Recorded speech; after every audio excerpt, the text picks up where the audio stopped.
Happy Christmas, Merry Christmas, above average Christmas, whatever it is, I wish that to you today. So, what I'm going to do today is I'm going to tell you a story. But before I do that, I should probably explain. It's a little life hack for you. I don't know.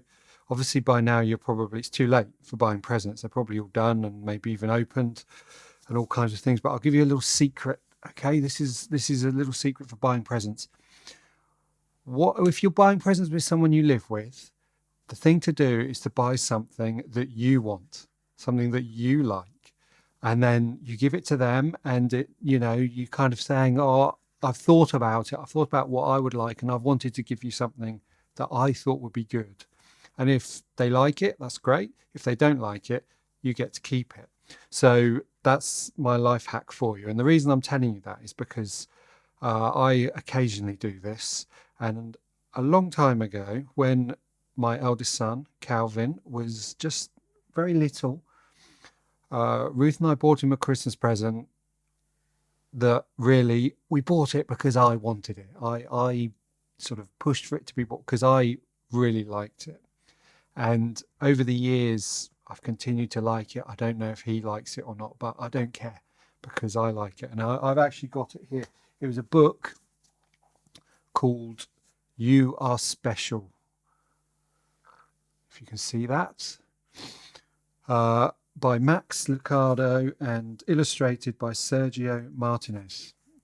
And so I'm going to read this story to you. This is my Christmas gift to you. A book that was for my children that actually means a lot to me. And it's not a Christmas story, like there's no wise men or shepherds or angels in it, but for me it really is a Christmas story. When you think about Jesus, you think about who he was, why he came, what God was saying through sending him. This is a sense, the heart of Christmas story. So here we are.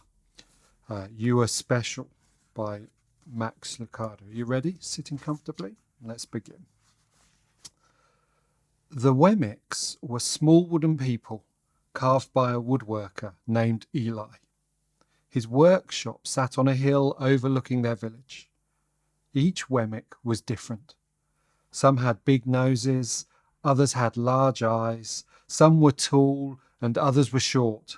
Some wore hats, others wore coats, but all were made by the same carver and lived in the village. And all day, every day, the Wemmicks did the same thing. They gave each other stickers. Each Wemmick had a box of golden star stickers and a box of grey dot stickers.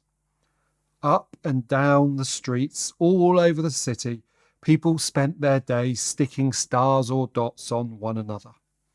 The pretty ones, those with smooth wood and fine paint, always got stars.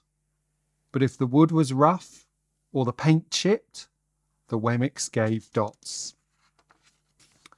The talented ones got stars too. Some could lift big sticks high over their heads or jump over tall boxes.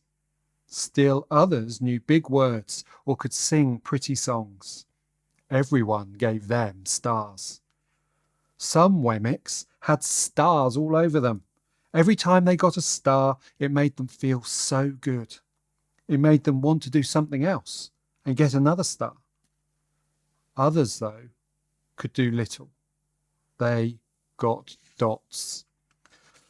Punchinello was one of those. He tried to jump high like the others, but he always fell. And when he fell, the others would gather round him and give him dots. Sometimes when he fell, his wood got scratched, so the people would give him more dots. Then, when he would try to explain why he had fallen, he would say something silly, and the Wemmicks would give him more dots. After a while, he had so many dots that he didn't want to go outside. He was afraid he would do something silly, such as forget his hat or step in the water, and then people would give him another dot. In fact, he had so many grey dots that some people came up and gave him dots for no reason at all. He deserves lots of dots, the wooden people would agree with one another. He's not a good wooden person. After a while, Punchinello believed them. I'm not a good Wemmick, he would say. The few times he went outside, he hung around with other Wemmicks who also had a lot of dots. He felt better around them. One day, Punchinello met a Wemmick who was unlike any he'd ever met. She had no dots or stars. She was just wooden. Her name was Lucia. It wasn't that people didn't try to give her stickers. It was just that the stickers didn't stick.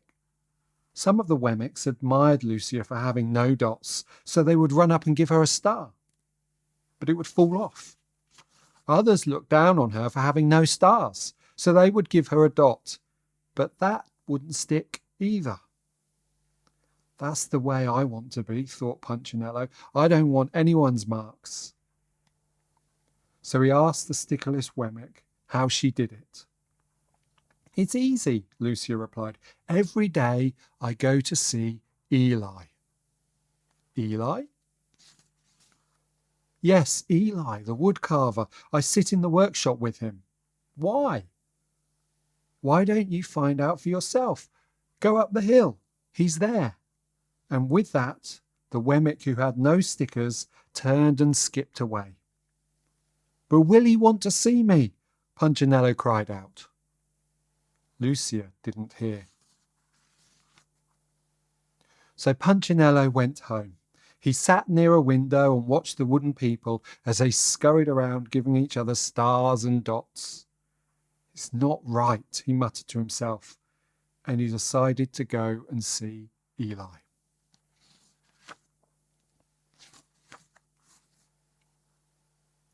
Punchinello walked up the narrow path to the top of the hill and stepped into the big shop. His wooden eyes widened at the size of everything. The stool was as tall as he was. He had to stretch on his tiptoes to see the top of the workbench. A hammer was as long as his arm. Punchinello swallowed hard. I'm not staying here, and he turned to leave. Then he heard his name. Punchinello?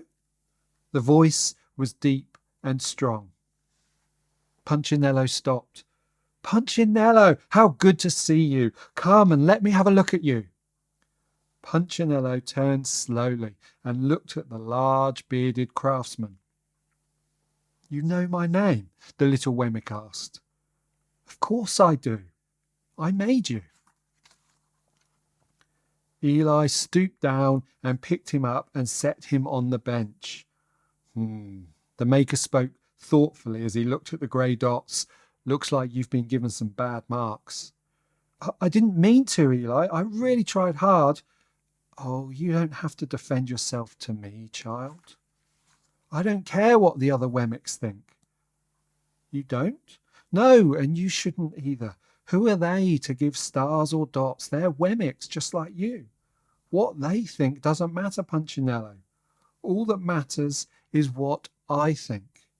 And I think you are very special. Punchinello laughed. Me?